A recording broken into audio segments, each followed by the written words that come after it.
All right, welcome everybody. Let's see what people start to wander in. Everybody move to the end of the aisle. Take your seat. Don't leave the middle ones vacant. For those of you that are online, if you can hear the sound of my voice, raise your hand in the GoToWebinar. I know how to raise my hand. Control panel. I see some people are telling me, good afternoon, Melinda, how are you doing? I see, and now I see hands going up. That's good to make sure everybody's, paying attention. All right, well, it's about 1 minute after. People are still going to be filing in, but I want to welcome everybody to the special presentation with Freddie Mac. And I know that Nora and Veronica, you can't see their faces, but I've seen them. And what you can expect is a sea of eager, curious, hungry for knowledge, right? That's what you've got out there. So what I'd like to do is start by introducing Veronica Franco with Provident Title, and she's going to talk a little bit and introduce Nora, and we'll take it from there. Thank you so much. Hello, everyone. Thank you, Michael and Nora, for inviting me to be a panelist. It's an honor. In the handout, there is a flyer with my services and contact information. Please reach out if you need any title assistance. We service the surrounding counties along with Northern California for commercial, industrial, and residential properties. So please keep in touch and keep the flyer. And now I would like to introduce our speaker for today. Nora Guerra is the Affordable Lending Manager in the Affordable Lending and Access to Credit in the Single Family Organization. The Affordable Lending team is committed to ensuring Freddie Mac has the offerings to support responsible lending and provide sustainable home ownership, and to improve access to credit for all borrowers. Ms. Guerra supports the sales and lending partners to develop and execute sellers' plans for meeting affordable lending, community outreach, and CRA goals. She analyzes market data to identify trends, opportunities, and develop strategic directions for market information. A veteran of 21 years in the mortgage industry, Ms. Guerra joined Freddie Mac in 2019 and has held positions of leadership in sales, origination, production, and sourcing areas in a variety of areas, including multicultural and low to moderate income segments. Help me welcome Ms. Guerra, Ms. Nora Guerra. I like it. I like the Guerra, actually. We were Guerras a minute ago, but thank you so much, Veronica. I appreciate it. Michael, thank you so much for giving me the opportunity to be able to present to your group. As a national affordable lending manager, typically I am traveling the country and presenting, to industry leaders, our policymakers, and I don't get to, come back to my home state, California, Southern California for me actually, and, have that community feel. So it makes me very excited to be able to present and support you and educate you. And as soon as Michael said, my team would really like, some education, some statistics. And let me tell you, I raised my hand and I said, let's get us a date and get me in front of them so that, I can kind of bring maybe if I just talk about the borrower of the future or something, it might actually help you create an additional book of business, an additional client. And we definitely want to get you educated as community leaders. So first of all, this is very much an interactive presentation. I want you guys to ask questions. I'm sharing my deck with you in the handouts if you take a quick peek, because I want to maybe better educate on the fact that there's so many benefits to home ownership, even during a pandemic. So this is gonna feel a lot different from the 2009 conversation of us, very, a market that was very constricted, especially coming from a GSE. So Let's get started. You guys heard my bio. I am an affordable lending manager at Freddie Mac. I do report to our main Washington, D.C. office, and typically, like I mentioned, I'm traveling the country, and really all I'm doing is working with our senior chief economist, looking at data and finding opportunities of where I can better educate or kind of point out, where there's affordable opportunities or where I can educate on different programs that may be able to support that community. As we immediately think California, the first thing I always do is raise my hand and say, I come from California. Non-affordable, that's the first thing that comes to mind. But you know what? We have so many products at Freddie Mac that can help a non-affordable state, and really that's all I want to talk about. How can we serve our communities and be able to understand what we have in the housing industry to support our state. First of all, I want to talk about let's talk about economy, COVID and trends, especially as they relate, and you'll see in a minute, they're going to relate to housing. So the trend of COVID cases are on the rise again. As you see my grid, I think our senior chief economist did a phenomenal job of really tracking the trends of COVID cases. And this is very impactful as we're speaking and having that conversation from state to state.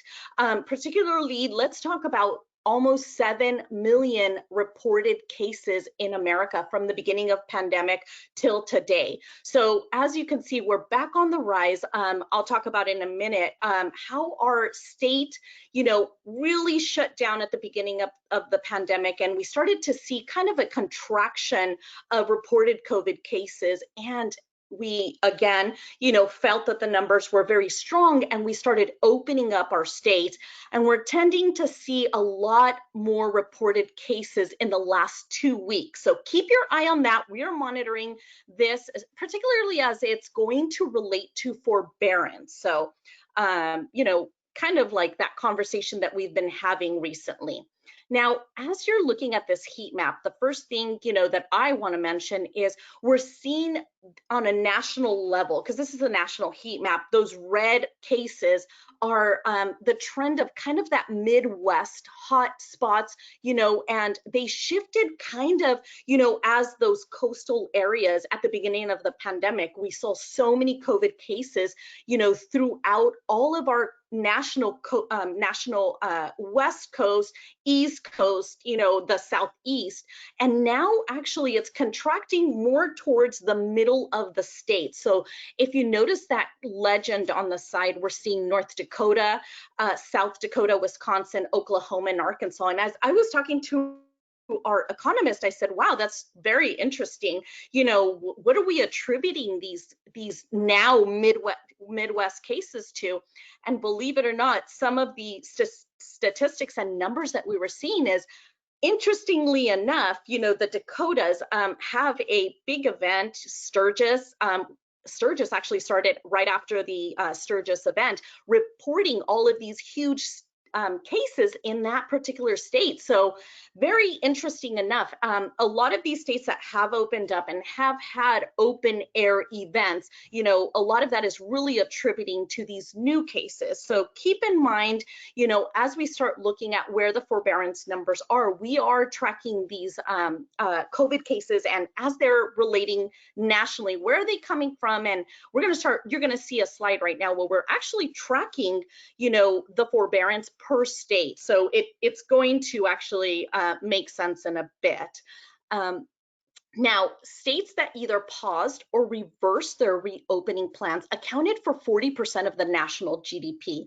So I think this is really important. Another really great heat map to kind of show, look at California. I mean, our GDP is so strong. We're such a strong economy. And, interestingly enough, as I was reading our GDP, statewide, and what the breakdown is, California state housing is one of those strong numbers in GDP throughout California. So as you're seeing that 14.8% attributed a good half, a little more actually than half of that, to state housing. So keep that in mind. Definitely, a state that reversed yet held a strong economic growth.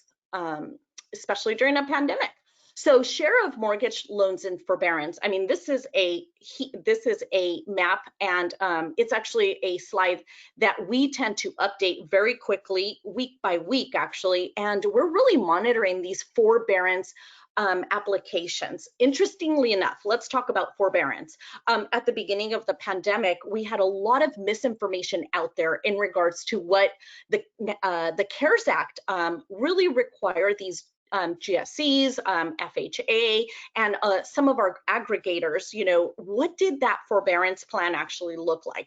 Well, at the beginning, we actually had a 3-month plan. We weren't sure what this pandemic was. We didn't know, you know, what the true impact was going to be on our economy, and specifically, we didn't understand it, you know, from a CDC perspective. So CARES Act came out and said, hey, for 3 months, we don't know how long this is going to last, but I think 3 months might actually be okay. Well, it wasn't. And then they came back and said, you know what, 3 months is actually not going to work. This looks like a little longer. So they offered a 6, a 9-month, and a 12-month forbearance. Now, let's talk about those that applied immediately during the pandemic. They immediately, because of our state shutdown, they applied for forbearance, not realizing, did they truly need forbearance? Was that their best option?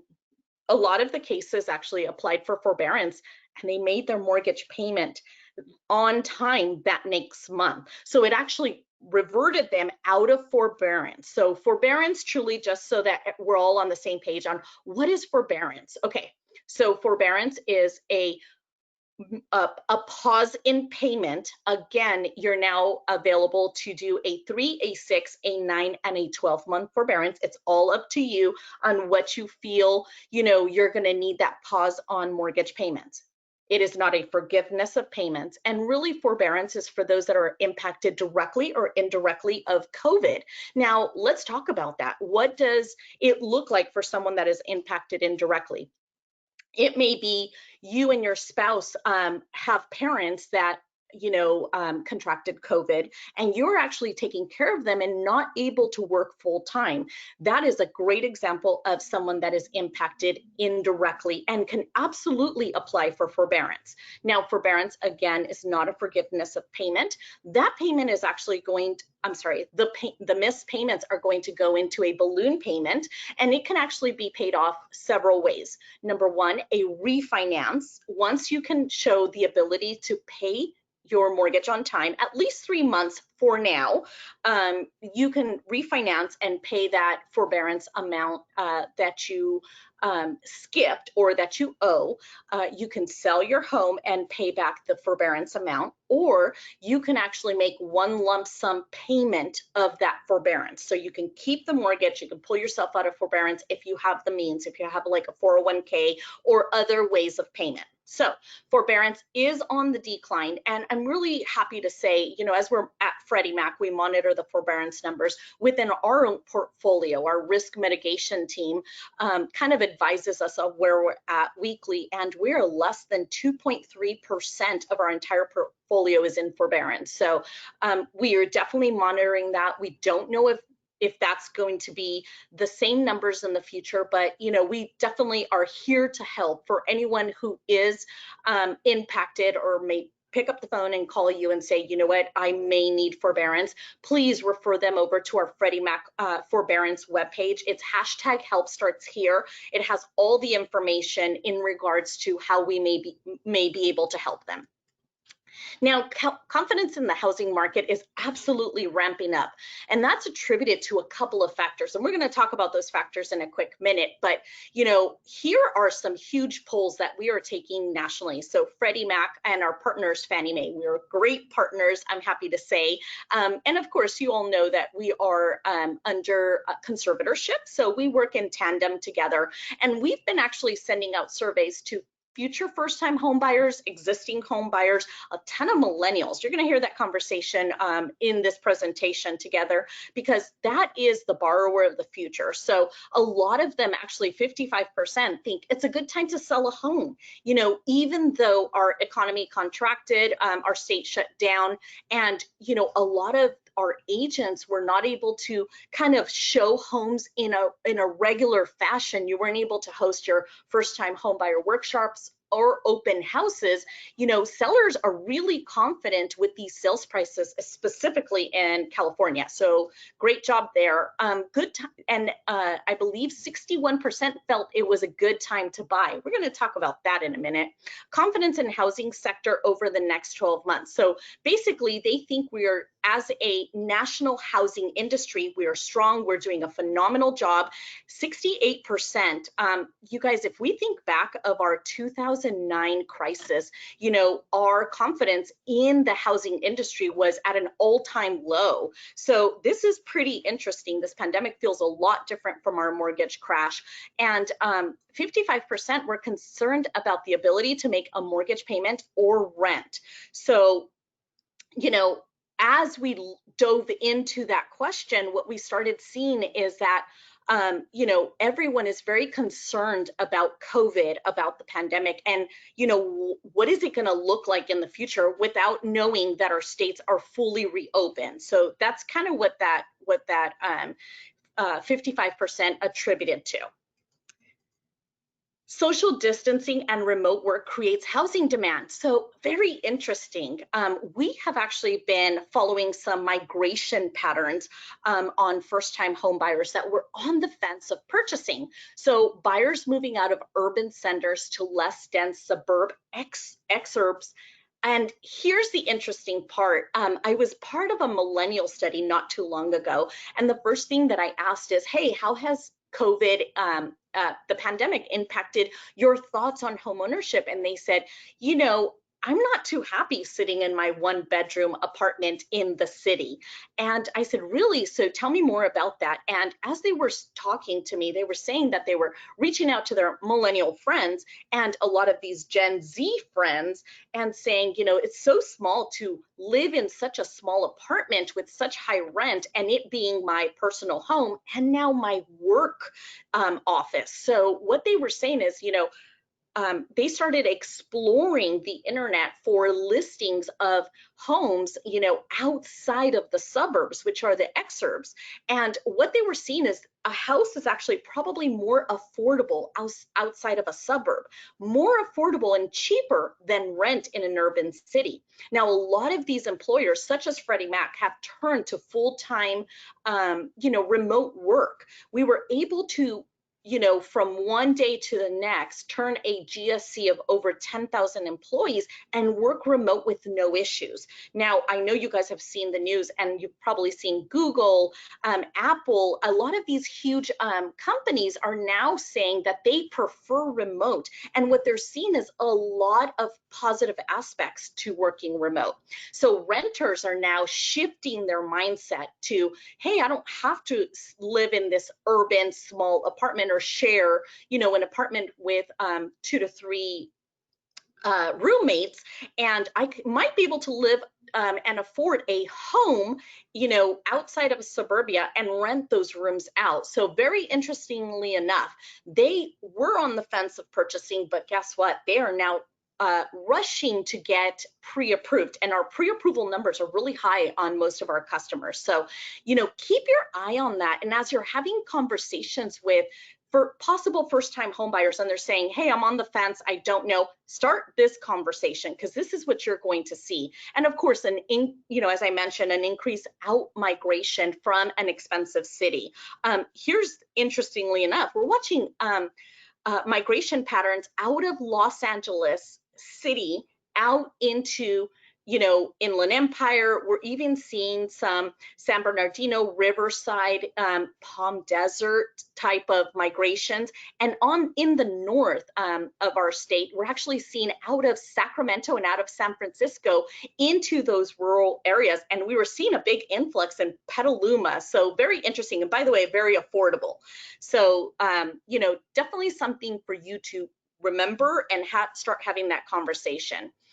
Recent renters seeking to become homeowners. So this just shows kind of how we're tracking, the qualifications of first-time home buyer, their mindset, and really, what is it looking like, the mindset of a older millennial, a younger millennial, and a Gen Zer. So for those of you that don't know, older millennials are 39 to 36, and they are now, forming households. So they're in household formations, and they are now having serious conversations saying, you know what, there's a huge benefit to home ownership, and that is going to create wealth for us as a family. So younger millennials are now graduated and immerse themselves into the full workforce. So they are taking this very seriously, and they understand it is a huge benefit to purchase a home. So keep that in mind. Here is that migration pattern. So as you can see, these are the big MSAs or suburbs or, urban areas where we're actually tracking the largest migration pattern. So Jacksonville in the south, Salt Lake City, Utah, Sacramento, as I mentioned, upstate California, Milwaukee, Kansas City. We're seeing more of a huge outside of suburb in Portland, Boston, Seattle, San Francisco, New York, and those are all true unaffordable, as we're considering a first-time home buyer, unaffordable areas. So, this is so interesting to me specifically because we've not seen this in our industry. And as you heard from my bio, I've been in the industry 20 plus years, and this is just something that is now very much the norm. So keep that in mind. Wow. So as we're saying, what are the benefits to homeownership during a pandemic? Please raise your hand. How many of you are loving these low interest rates? I've been monitoring the interest rates my whole entire career. Sometimes originations as an originator, was dependent on where the interest rate index was. Very proud to say it is our 9th consecutive historic low interest rate during a pandemic, which feels very odd, but we're very appreciative in the housing industry. The feds really stepped up, they came in, and they really have held these interest rates extremely low. Now, the first question that I get constantly is, Nora, do you project them going lower than the 2.86 that was announced 2 weeks ago? And in all honesty, we are shocked at the 2.86, and we don't know if they're going to be any lower than that, but please do explain to consumers or first-time home buyers that are on the fence that this is truly the time to buy. For most of you that have been in the industry as long as I have, you guys remember those subprime loans at 13%? Customers used to call us and thank us for these, approvals and these interest rates. This is the time to buy, especially someone who says, you know what, I'm just not ready to buy. I'm waiting for the market to get better. It is a hot economy, hot housing industry during a pandemic. So definitely the time to buy. Mortgage originations projected to hit levels close to historical highs. So at the beginning of the year, I was actually already traveling, and my projections were so much lower. Our senior chief economist, Sam Cater, who is just such an optimist, actually looked at 2020 and said, you know what, we're going to have one of the strongest years, in the housing industry. We are going to originate 1.9, maybe 2.2 trillion dollars of business. And we were so excited. We were thinking, wow, we're back at it. We have really bounced back from that 2009 crisis. Well, you guys, look at these numbers, 2.9 trillion, and 1.9 of that is refinance. Now, let's talk about that really quickly. A lot of people are actually taking advantage of lowering their interest rate and in essence, lowering their payment. And this is actually helping those forbearance numbers. So that's why it's important to keep track of that. And we are keeping a close eye on that number. But $1 trillion worth of purchase business. Now, we were very concerned at the beginning of our pandemic. I follow the Nora economist very closely, and he was even very concerned about what this was going to do for open houses, for new listings, and for seller confidence in the market. But as you can see, we have bounced back as a nation rather strong, specifically in the state of California. We are just booming, and we'll talk about a quick challenge, that we are seeing immediately, and it's not just in California, it's nationwide. So what does 2021 look like as far as projections? And I think we're definitely on the mark there. $2.5 trillion. Now, why is that number decreasing, or why are we projecting that number to decrease? These refinance pipelines these lenders have are really turning over. So there's not much, that's going to be available, or maybe, those pipelines, as we're seeing our servicer, and we're seeing the projection of everybody taking advantage. The savings ability average on, nationwide, I believe, is over $400 in savings. Some of these interest rates are going from 5% down to, 3%, which is a 2-point downtick. So keep that in mind. You've got your projection for 2021. Now, here is our true challenge. You guys, inventory. I mean, we have these conversations, not just at Freddie Mac, but as an industry consistently. We are 2.5 million units short of, of stock. So, can anyone guess, Veronica, and don't unmute yourself, can anyone guess how many millennial household formations we're going to see in the next 15 years? And this number is really going to shock you, but as a previous originator, I would immediately raise my hand and say, I want a piece of this business. This looks fantastic. Well, it's 50 million new customers, new household formations are coming our way. So a lot of that is attributed to millennials really taking a pause and not coming to the housing market, or not purchasing a home, early in their age group. So what they did is, of course, we understood, we have studied millennials as a GSE and their thinking pattern. And, these millennials were truly scared. They're jaded. They saw their parents lose their home in 2009. They saw their parents get in trouble with certain programs that were out there. They saw their parents sign modification documents and not understanding the ramifications of a modification. So, now they understand, number one, those programs no longer exist. Number two, as GSCs and as the housing industry, we are now qualifying to the full extent of that credit box. So very important, and we need your help, especially at Freddie Mac, at Fannie Mae, at FHA, all of my partners, VA. We need to better educate a lot of these first-time home buyers. Do they need 20% down? No, we'll talk about that in a minute. Now let's talk about what's happening in your neighborhood. So at Freddie Mac, there's a couple things that sorry about that. Hang on a second, let's see here. At Freddie Mac, there's a couple of things that we are working on, and I want to share that with you. I'm on a special project that really looks at 4 categories. The first thing is, let's look at the mortgage ready population. So the question we ask ourselves is, which borrowers have the credit characteristics to qualify for a mortgage? We'll talk about, I believe it's 37 million first-time home buyers are actually ready to purchase a home. They qualify, they just don't know it. We'll talk about that. Determine affordability by area. Which areas have the highest percentage of mortgage ready? Mortgage ready are the people that, consumers that don't know that they're qualified to purchase a home, that can afford to live there. So there's an area, with affordability, and there's a consumer who is a first-time home buyer that qualifies to buy a home.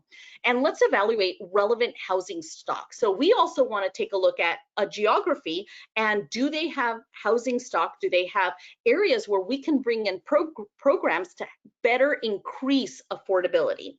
And of course, access the down payment challenge. You guys, we don't need 20% down. We need to dispel that myth. We need to share the information with these first-time home buyers. And of course, Freddie Mac actually has a 3% down program with a low MI option for first-time home buyers. Now, I want to explain to you, what is mortgage ready? You're going to hear this conversation all of 2020, all of 2021 when it comes to GSEs. So mortgage ready, we've defined as a FICO above 620, a debt to income ratio under 25, and no adverse credit. So no foreclosure, no bankruptcies, or no severe delinquencies in the last 12 months. Now, what is mortgage weak? So those are our friends with FICO scores under 620, may have, debt to income ratio higher than 25% and have had adverse credit. And those are the ones that, we're going to keep in our pocket and probably walk them, through how to better qualify them or make them qualify ready. So make them mortgage ready. Now, mortgage ready is what I refer to as low hanging fruit. Those are your borrowers that don't realize they can afford a mortgage. And it sounds a lot like these millennials that are now getting qualified by lenders saying, wow, I didn't even know I can qualify. And by the way, I didn't know that I can come in with a 3% down, maybe down payment assistance, and definitely get a gift. So that is the biggest importance conversation that you can have with your future first-time home buyers. Now, let's talk about those 37 million first-time home buyers that are out there. So they're out there as a nation. I'm going to show you where they're at in your particular territory in a quick minute. But the first thing that I want to talk about is they don't know that they're ready for homeownership. So really, how can you walk them to the table and get them in front of you? And really, it's just starting to have that conversation. Partner up, with your lender partner up with your real estate agent, and become that strong advocate in homeownership, especially in your communities. We want to make you subject matter experts in your communities, and that's really important to us. And I think it's so important. How many of you wouldn't want, 37 million mortgage ready, low hanging fruit, first time home buyers? I would raise my hand immediately and say, Nora, help me identify, and how can I start the conversation and get them in front of me? So let's break this down. The first thing that I look at in this, mortgage ready population is, what do they look like? What does the demographic look like? So let's break them down by ethnicity so you can identify them. But really, let's talk about their challenges and why haven't they purchased? Well, if the first thing that pops up at me is these Hispanic mortgage ready, there is, oh, I don't have this. Okay, I don't have the statistics, another slide of mine. But if you look at the Hispanic community, if they don't have that conversation of 3% down, they're going to wait 24.5 years to purchase a home. They're going to wait because they're saving their 20% down. Now, this is broken down by statistic, by geography, by HMDA information. So this is really on the mark. But if we have that 3% conversation with them and say, hey, you don't need 20% down, they will actually purchase a home within 3.7 years. Now, if we think back of our book of business, how many of those older Hispanic, families have we seen that were really almost ready to retire and barely buying a home? This is why, because we didn't have programs out there that can help serve these communities and better, assist them and bringing them to the home buying table much sooner. Now, FHA has been around for a long time. Their restrictions on their guidelines were a lot stricter, in the 70s, the 80s, and somewhat in the 90s. But, as the need of our housing industry has requested, they have also changed their guidelines. Now, difference between conventional and FHA is conventional has upfront mortgage insurance, which is very costly to a first-time home buyer. They carry MI for the life of the loan, and the MI is much higher, much more expensive. So if you try for a conventional loan, a first-time home buyer, this home buyer may actually qualify for, number one, a higher sales price. Sales agents, I know that makes you very excited. Who doesn't want to have more of a affordable sales price to work with as you're working in these unaffordable areas? And number two, the payment may actually be lower for them, not having the upfront MIP finance, not having that high MI, and of course, looking forward to be able to refinance and pull the MI and just overall lower their monthly payment. Now, let's check out this national heat map, you guys, and I'm including this in your attachments for you to have. Check out that red Southern California, Northern California. Our state actually, if we don't have these conversations about affordable programs, it would take more than 5 years to save 3%. So if you're working with a lender that already works with down payment assistance and these borrowers truly don't have the means to collect for their 3%, can't get a gift, doesn't qualify for down payment assistance. It looks more like 5 years. However, a lot of these young millennials are having conversations with us and saying, hey, while I didn't understand that housing or, being a homeowner was a benefit, I absolutely understood that as soon as I received employment, I was going to start a 401k. So what we're understanding and what our 2019 HMDA report has shown us is a lot of these millennials are using their 401ks as down payment because they are now understanding that they can withdraw a one-time withdrawal for the finance of an owner-occupied property. So again, more information for you to better educate your customer. Now, how many of these are mortgage ready in your area? We'll have actually a much deeper view, but I want to show you this national map. So the first thing that I look at is blue dot, and there's none in California. That means we don't have more than 75% of these mortgage ready individuals in California that can afford these homes. However, we do have some pink dots that are 50 to 75% and a lot of green dots, so less than 50%, and that's attributed more to the affordability issue. And here's the positive note. Look at that dark orange in Southern California. That means we have over 1 million mortgage ready individuals in just a sector, which is 2 counties. And the rest of our state carries a lot of orange, but particularly we have 500,000 to 1 million in so many targeted areas of our state. So we'll take a quick peek into what particular areas in Southern California look like. But as you're looking at this national heat map, check out these coastal areas. They're typically areas that we have deemed, and we've seen in sales prices unaffordable. So where are these millennials? Where are these home buyers at? So the first thing that I would look at is check out LA County. We have a ton of Gen Zers. So let's talk about age demographics real quick.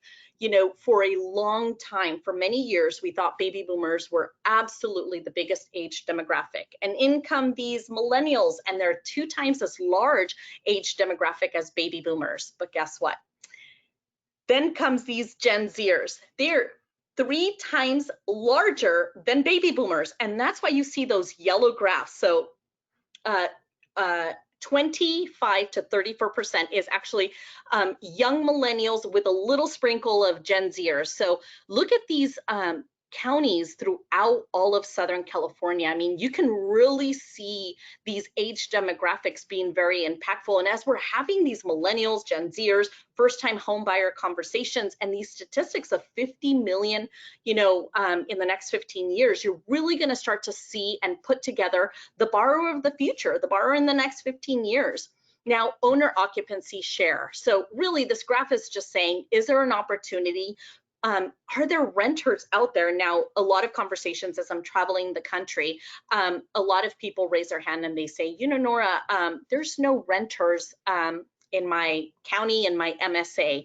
And I tend to say, really, well, what county are you in? And they tell me, and I pull up this graph. So the orange represents renters. And you guys look at Los Angeles County. There's more renters than there are home buyers. So are there opportunities? Absolutely. Please take advantage and come up with ways that you can trigger or identify these renters.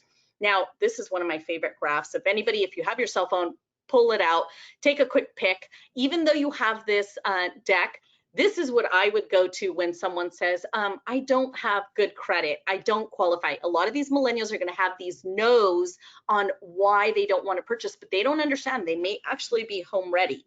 So average FICO score is 694, which actually is pretty good, especially me having an underwriting background, 699 in California. So as a state, we're actually doing pretty decent. There's a lot more states that beat us on credit education. Los Angeles County, 692, still great. Check out Orange County, 711. And the first thing that I looked at is why? Well, there's a lot more educated, affluent, employment, higher employment areas, a lot more, homeowners mentioned their education in numbers, especially on the HMDA report, and it attributed to maybe more credit education, maybe financial education, and maybe understanding generational wealth. Riverside 676, and look at San Bernardino 668. We really have a true opportunity to better educate on credit in San Bernardino County. Ventura 708. Now, how does the mortgage ready overall population look like in Los Angeles? So I just took a big MSA. You guys, more than 200,000 mortgage ready individuals that have not purchased, and more than 500,000, particularly in LA and Orange, and a couple of, side suburbs of LA County near Orange County. And I think those numbers are pretty strong, much stronger than in other areas that I've presented lately. So what is our issue? Housing stock. So a lot of you agents are seeing multiple offers. I mean, I had someone actually explain to me how they had over 30 offers on a property, and what they said, and what I asked is, how would you feel of a FHA approval versus a conventional approval? And they said, oh, I would take that and show my seller a conventional approval rather quickly. And I said, really, for a first-time home buyer? And of course, they said yes. And they said, FHA always, scares everyone into thinking there's an issue. So keep that in mind as you're qualifying, or your lender is qualifying a first-time home buyer. These conventional approvals really have a lot of weight on them. Now, let's take some minority demographics, because I think it's really important for us to dive out what that borrower of the future looks like.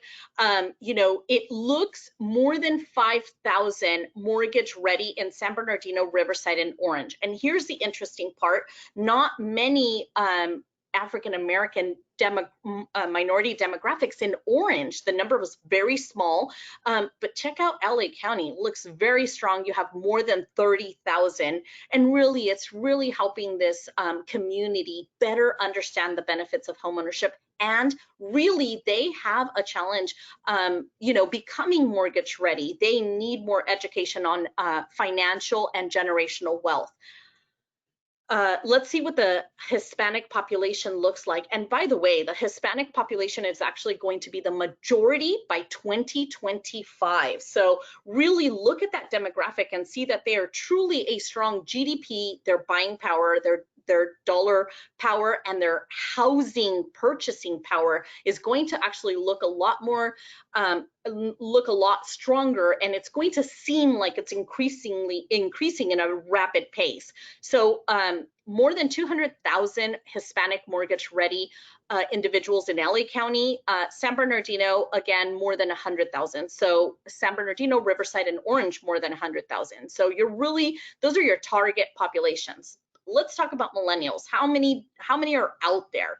And millennials are the ones that are truly that low-hanging fruit. They're the larger opportunity, more than 300,000 in LA and Orange County, and more than 100,000 in San Bernardino and Riverside. And I think those numbers are pretty strong, considering there's enough business out there for everyone.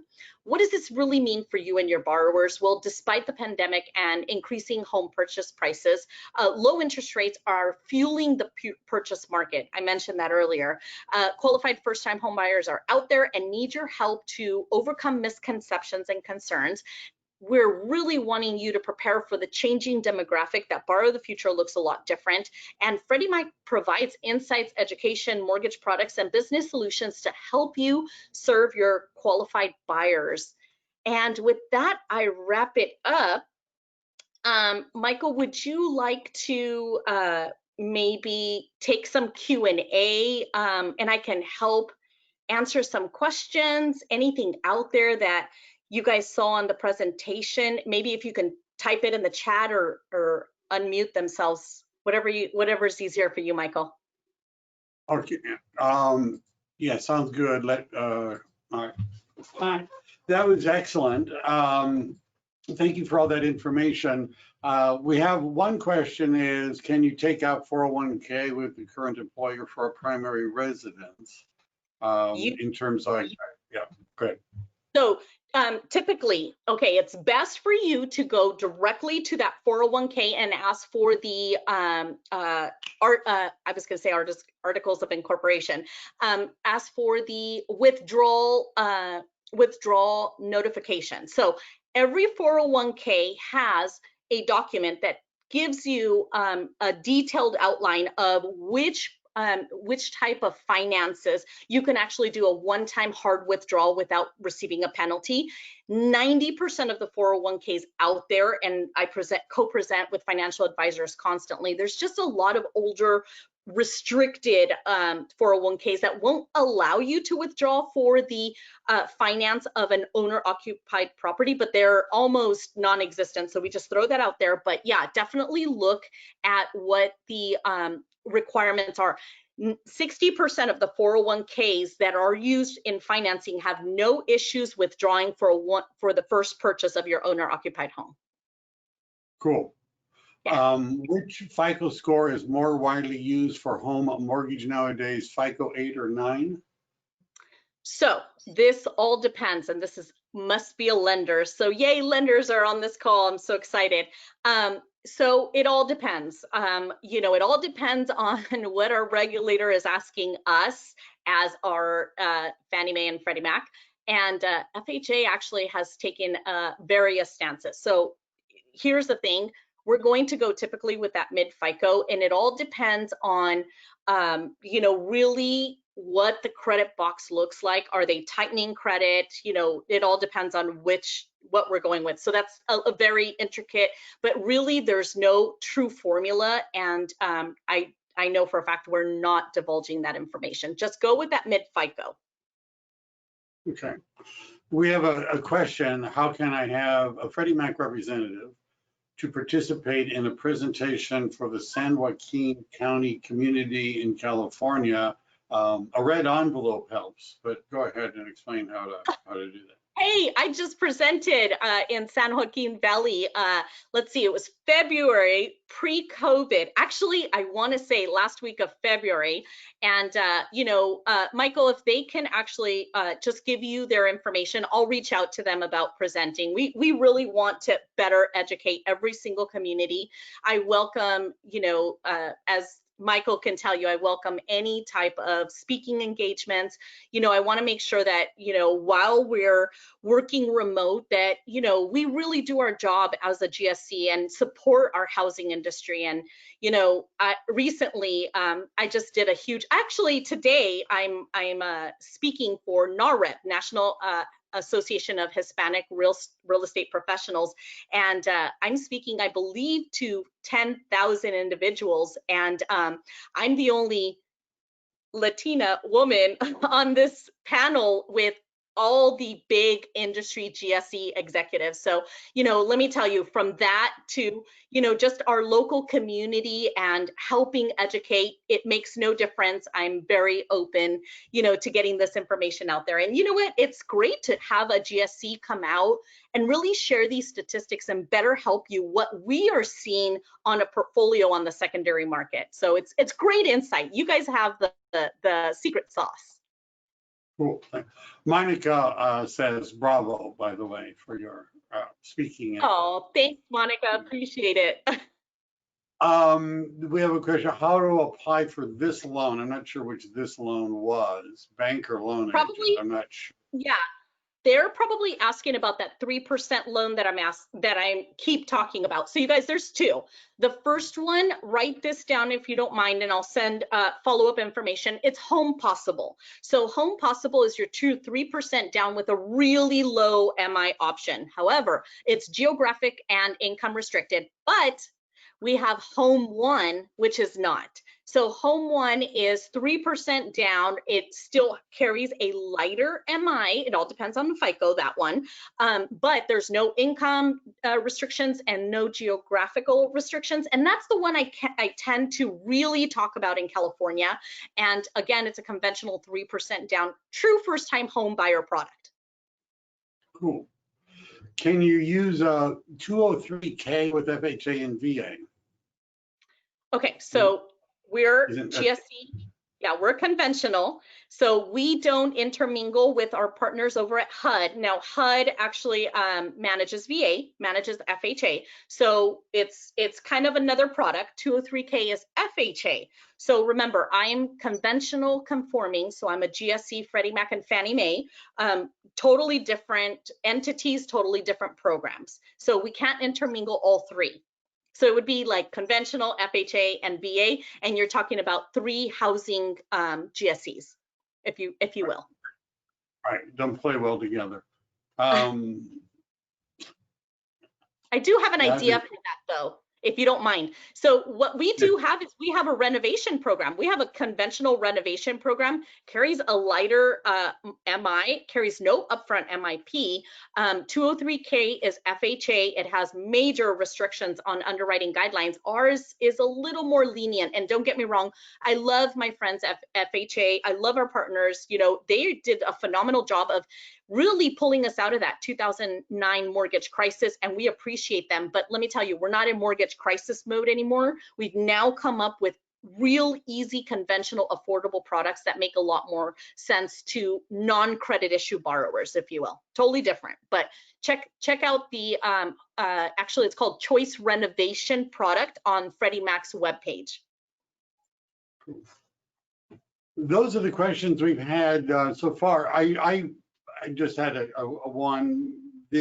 So you shared a lot of the information about Southern California. Do you find the Bay Area where we are somewhat similar in terms of those breakdowns? We think we're different. I love it. Okay, so why don't you tell me why you're different? So imagine, you guys, I mean, I'm a Californian, and again, I consistently travel, you know, up north, and I presented actually to Senator Pan and Vice Mayor Eric Guerra on a huge housing bill in Sacramento. And the first thing I did was break down all my statistics. But let me tell you, you're similar, however, not the same. So I'll clarify that. Let me do a caveat to that. Statistically, what I see is San Francisco having the most unaffordable issues. So I deem that, you know, such an unaffordable area. And let me only tell you, so many factors driven into that. A lot of them being inventory, a lot of them being the drive and the need for the housing out there, specifically as a suburb. I mean, I'm sorry, as an urban area. However, did you see my slide and my statistics of how many people are moving out of San Francisco into much more Northern California affordable areas? And that was deemed the #1 urban city with a strong migration pattern. So LA is not seeing that so much. You know, we are tracking that migration pattern because it's kind of like a hot urban area and one of the larger cities in our state, but San Francisco is really driving those numbers nationwide, as a matter of fact.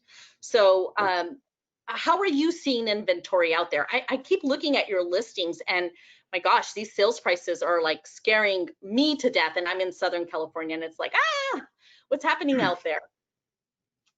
Very low inventory.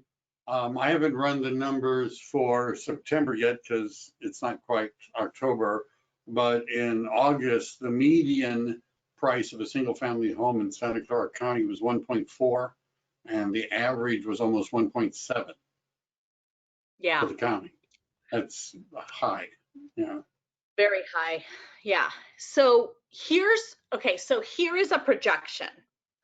As we are seeing these migration patterns, and that's why I consistently say, you know, take a look at these migration patterns because they're really driving of what the business is going to look like in the future and what these sales prices may actually contract to. So NAR's economist keeps talking about how he feels that even though there's unaffordable areas or areas where affordability is such a huge issue, it's going to start to see kind of like that contraction in sales price because they're going to start seeing, I can buy a house elsewhere and work from home. So kind of start, you know, looking at that. It may be a driving factor. Yeah, because prices are a driving factor, that's true. Yeah, absolutely. Well, we've given them a little bit of time. You must have been thorough and complete because they've run out of questions. Awesome. But we really appreciate you taking the time to do this, squeezing us into your busy presentation schedule and all that. Thank you guys so very much. If you ever want another topic, you know, anything, Michael, please reach out to me. I would love to come back and help and educate your community as much as I can, answer any questions that you may have, or if there's a great topic, you know, for Northern California, I may reach out to you and say, hey, get me in front of your members, your community, and let's partner up. Is your contact information, Nora, in your slides? It's not, and let me only tell you why. So my clients, my true clients that have my email address are actually servicers. However, if you need to get a hold of me, please go to my LinkedIn page. You can send me a message there. I always post 2 to 3 really relevant topics that Freddie Mac is actually working on. And a lot of my work is actually published on LinkedIn. So for those of you that need to get a hold of me, definitely tap me. And Michael, as a matter of fact, I think that's how you found me, right? Yeah. Yeah, I saw a recording of a presentation that you had done and a few months ago. And so there you were on LinkedIn, and so I asked. That's how hard. That's what you guys need to do. Find her on LinkedIn and ask, and you shall have a presentation. Absolutely, fantastic. Well, thank you guys. Well, thanks very much. Sorry, go ahead. Really appreciate it, Nora. Go ahead. You want to do the wrap? I'll do the wrap. Thank you guys so very much. You know, at Freddie Mac, we know that you are on the front lines. We know that without you, we would not exist. And we thank you for all of your business. We thank you so much for your hard work. It's very appreciated. And anything we can do for you, please absolutely reach out. You know, again, if you want to see any of these programs, any of the support that Freddie Mac is giving, go to www.freddiemac.com. It lists everything. Our webpage is very user-friendly. If any of you are interested in getting information for your clients on forbearance, #help starts here. Thank you very much. Awesome. Thank you, guys. All right, everybody. Bye. Have a great day. Bye.